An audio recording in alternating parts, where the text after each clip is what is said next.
Go ahead.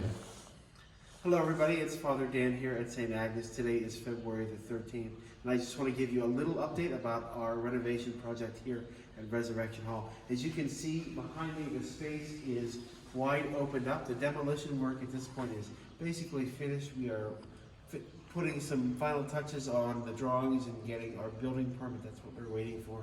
And as soon as we have that, then the framing will begin and the project will continue to move forward. So we are really excited about this. The demo permit that work is now completed. We'll be moving forward with the framing as soon as we have the building permit from the township.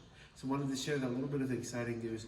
Also to give you a heads up, this week when you come to church on Sunday, you may notice some digging that's going on. We actually had a gas leak on the campus this week, so that work is being begun. So we ask everybody to, stay away from that.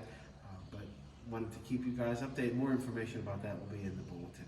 Thank you all so much and have a great St. Valentine's Day weekend.